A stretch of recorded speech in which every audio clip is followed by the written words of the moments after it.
Welcome to Scare Confident. I'm your host, Tiffany Souter. So we're going to talk about what to do when the kids are sick. So this topic came to me because in the Life of And Academy, we have these weekly sessions with the participants. They can come in and just ask questions. And it's been a really great way of, I think, just normalizing what we're all dealing with and day trading different hacks and tips that are working for different kinds of families. But one of the questions that was brought up was, how do you handle it when your kids are sick, Tiffany?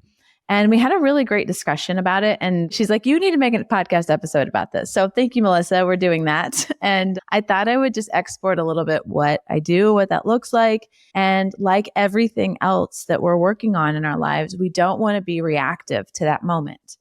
We know with certainty, if you are going to choose to have kids and they're going to live in your house for 18-ish years, that there is going to be a time when they're sick. And so how do you not be reactive to that? How do you proactively put together a plan? As high achievers, it's like if the plan isn't going perfectly, then what plan are we running? Oh no, everything is imploding. And so I've been practicing this for a bit, been a working mom for 15 years. And so I'll share some of the things that I do. Let's talk about maybe some constructs, and then I'll go into really specific tips. One is, this is an environment where minimums become really important. Minimums become really important. So we talked about minimum is what you can do on your worst week. And usually when the kids are sick, it's coupled with one of your worst weeks. It is sweet to sit with them. It is sweet to be able to console them. But it also is very messy when you're not sleeping. The hours get weird. They may not be going to school, all those kinds of things. So this is where minimums become really important. And that grit and fortitude to hang tight to your minimums, no matter what, are going to be tested and challenged on these weeks when your kids are sick. So I'm just buck up, buttercup to myself.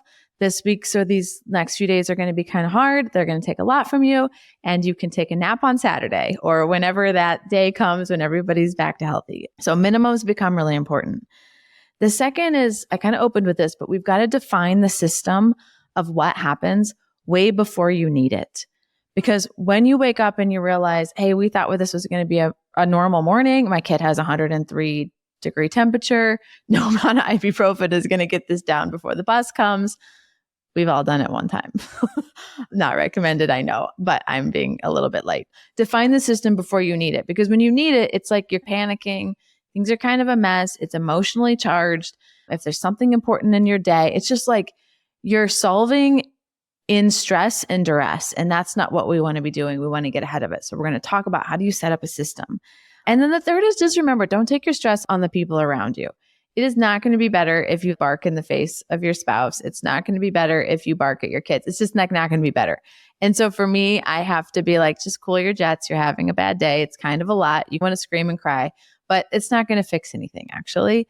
And I don't scream and cry rationally, just into the wind. I do it at some people, somebody, and that's not fair. So anyways, that's my thing. Don't take the stress out on the people around you. It's not going to fix it. The other, I think, just caveat I want to put on this episode is, this is very much for those of us who have the luck event of having otherwise healthy kids. If you are dealing with something chronic, a child that has really special needs physically, this episode is going to feel very lightweight and probably irrelevant to you. This is about, again, if you have that luck event of otherwise having healthy kids that you send to school and it's they're just getting sick with the normal things like ear infections and strep throat and things like that go around. That's really what I mean. If you're working in a place where this is not episodic and this is chronic, you're solving for that in a totally different way. So anyway, I just want to put that caveat out there that this is going to probably feel annoyingly lightweight if you're dealing with something much bigger. Okay, so the first is about getting clear on what is going to happen when somebody's sick, because when somebody's sick, the system breaks. That's actually what's happening that causes this downstream effect. So I think one is to sit down and say, what are we going to do as a family when somebody's sick? If, again, I predominantly talk to two-career families, is it always going to be one spouse that is the primary? Hey, the default is I'm going to be the one who solves for the day. Are we going to take turns? Our first kid was sick in January and I took it. Our second kid was sick in February. You're going to take it. Are you going to go back and forth? Are you going to look at whose day is more flexible that day? How are you going to decide who is all of a sudden the primary solver for this problem? I see that as issue number one. Whose job is it to fix it? In this stage of our life, it would very much be my job to fix it unless I'm not home. And then JR, it would be his job to fix it. But who fixes it is, I think, actually the first thing that needs to be pre-decided, or at least the way that you're going to decide which parent's job is it today to solve for the fact that we now have some gaps that need to be covered. The other thing that I have learned, this is like a simple little hack, is I try to cut everything in my day in half on a day when a kid is sick. So if I have a 1 hour one-to-one, I'll try to do it in 30 minutes. If I have a 90-minute client meeting, I'll see if I can do it in 45. If I had a 1 hour podcast recording that I was going to do, I'll just do a shorter episode. So how do I take everything I was going to do from a work perspective and just make it 50%? That creates capacity right there, but it doesn't take the train off the tracks. If you are in a high capacity role inside of your work life, to totally extract yourself for who knows how many days, like 1 to 5 days because a kid is sick, the cars keep coming. And then not only are you tired, are you depleted, you are way behind at work. And there's finding the capacity then in the next week to figure out how you're going to get all caught up, I think just prolongs the suckiness of the whole thing. So I try to keep as much as I can the things still moving. Even if I did it at 70% as well as I could have done, if everything was running perfectly, some progress is better than no progress in almost every situation. People have a tremendous amount of grace with that. Hey, I have a sick kid right now. Can we take this to 30 minutes and just hit the high points on this one-to-one? I want to be sure that we unstuck anything that's really going on. Or a client that I need to do a presentation for, I may say, hey, I'm going to record a Loom for 20 minutes of the presentation. I'd love for you to watch it beforehand, and we can spend just 45 minutes talking through questions and getting more clarity. How do you work asynchronously? How do you get ahead of things? How do you take parts of your calendar when you can do it on your time and it doesn't necessarily happen during the day? Be smart and flexible and creative in the way that you keep things moving. And this is not to be like a psychopath that you can never take a day off. But what I have found is the cost of getting caught up was so great that pulling myself totally out of pocket was a very expensive price that I was going to need to pay later. So what do you do instead? So there's probably one or two scenarios. They're in, I'll say school and daycare, kind of the same thing, just because this is care outside of the house. If they're in school or daycare, what I like to have is some backup plan of somebody who can watch them, be with them, come to our home, or I can take my kid there for a couple of hours. And I'm looking for 4 hours of coverage usually. You could move it around, but I find from 10 to 2 on any given day, where could your kid go or who could come over and stay with them for a few hours? And maybe you're also home or you're out at a few meetings, whatever needs to happen. But I find in the morning is when the kid is the most needy because they're surprised, frustrated, scared, whatever it is that they're not feeling well. You give them a chance to get a little food in their stomach, get some medicine started so that the pain starts to ease or the fever goes down, get them settled where they can sleep, where they're in their environment, where they've got their clean jammies on, or they've had a bath, or they're watching a movie. Getting them settled for me, it's a mom moment, and I want to be able to be there for that. But then they're kind of chilling for a few hours, for 4 hours, it's 2 movies, 1 dose of ibuprofen. It's I got a little bit of runway where they're comfortable and I maybe can go get some things done. So I will use a grandparent for that. I'll use a close friend. Samantha, who you hear on this, sometimes has been the one who's needed to stay with our kids for a few hours while I go get some things done. People from church, carpool moms who I know stay home that love our family and care about us. Literally working, reaching into those, extending into those friendships and relationships and saying hey, could you just come sit with my kid for a few hours? They know you, they trust you. There's not a lot to do. I need to go get some stuff done and then I'll be right back. So I've done that. That would be the thing. So my kid is out of the house. That's what I would do, is have a group of people who know, hey, if I have sick kids, you just know you're going to be on one of my text message of hey, anybody have some flexibility today to be able to hang out with my little person while I keep some things moving in my workday. So again, I'm looking for 4 hours of support, 3 hours of support to try to get my 6 to 10 hour day done, or at least as much moving as I can, where the high points were able to keep going. And then if you have a nanny or somebody inside of your home taking care of your kids, moms, I'm going to tell you, I think we have to be willing to let those people who care for our kids be there even in those moments where the kids aren't feeling well. And for me, I think it can be like when your kid is sick, it's like the overdrive of motherhood kind of kicks in, and this like protectionist, and I want to be there and I want to give every snuggle and wipe every nose and make sure that they're like maximum consoled.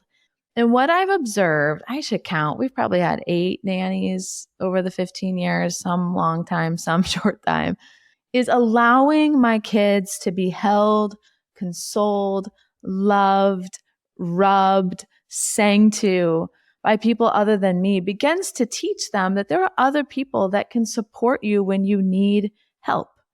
It's not just your mom and it's not just your dad. And as I like roll forward into their actual lives, they're going to need to learn how to rely on people when they need help. They're going to need to be able to trust people when they're in a place where they're like not feeling great or a little bit vulnerable. So I think it can take some getting used to like walk by the couch and see somebody else like really snuggling and loving your kid.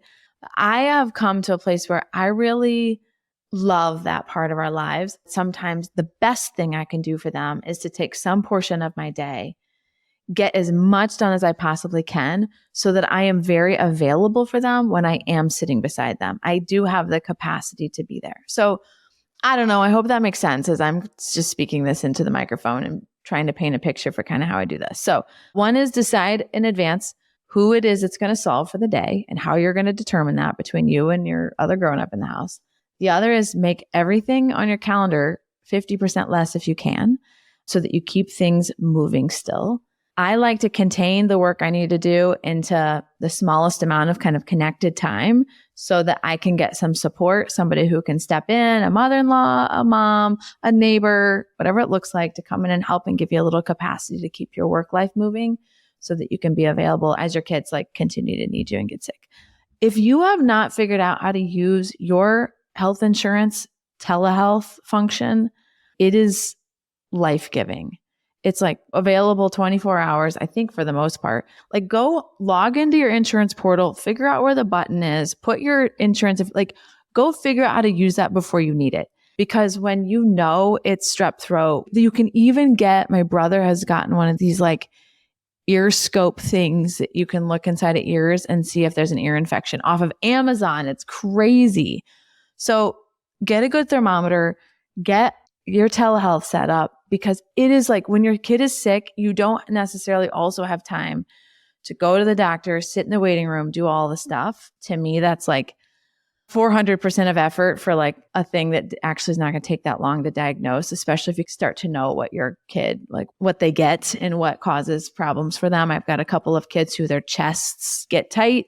I know what we need for that. And so at the telehealth model is like such a great thing. So figure out how to use that.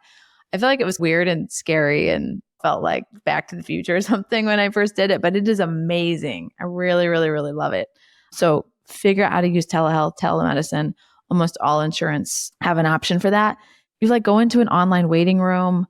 You can pick which doctors look best to you. They're reviewed. It shows you their credentials if they have like pediatrician in their background. So that to me is a game changer. And know where you're going to go in advance. If like a kid falls and needs stitches, all that, like figure it out in head. Like, where are we going to drive? Because when you're just panicking, you like drive to the ER and it's going to be $12,000. So find a great urgent care center, find some great resources in your local area and get ahead of it. Ask neighbors where they go, take their kids. It's so helpful. So, all right. I think those are the things that I do. When your kids are sick, it doesn't have to put everything off the rails. It can be a sweet time where you like get to just sit and be with them and rub them and console them. And, you know, it's like, you don't want it to be forever, but it's kind of sweet sometimes when there's a little bit of pause put on life. So I have found if I proactively have a plan that we can clip into the plan, I know the playbook to pick up and we just start running that one. Oh, the last thing I want to say is for you, whoever's the primary caregiver going to be, it is not your sick day. So I have also found when I like never get out of my sweats, when I still have my slippers on, when I never like, I usually brush my teeth, but you know, like when you didn't like get yourself put together a little bit, like that also pushes me way off center. So when I talked about maintaining your minimums, you don't have to do it 60-minute workout that morning, but get dressed, brush your teeth, put on some real clothes, put on some mascara. Don't eat Pop-Tarts and potato chips all day long. Like order a rotisserie chicken and a packet of rice and some broccoli. It's not your sick day. And I think it can sometimes be like, oh, they're sick. I'm going to be in my sweats. We're going to snuggle. I'm going to and it's like, no, that doesn't work. So I don't know. You get to do this however you want to. But I found when I'm like, I'm not the sick one. They're the sick one. But somehow I was also dragging my leg through the house like I'm also sick or something. It's like, no, get your act together, Tiffany. You need to be on your A game. There's a lot to do. And I need to be able to flip between being a mom caregiver and being able to get some things done. And so when I'm physically put together, it's much easier for me to flip into that. It's like, no, I'm like here and ready to go. So, okay, maybe a tangent, maybe helpful. You guys get to decide. So thanks for listening in again. Continue to ask you. The best way for the show to grow is for you guys to share it with the people in your lives, in your communities, your neighbors that you know are dealing with the exact same thing. So if you would find your favorite episode and text your best friend your episode and share the show with them, I would be eternally grateful. So remember, this is where we tell fear, you will not decide what happens to my life. I will. And we will live great, audacious lives of and. Thanks for listening.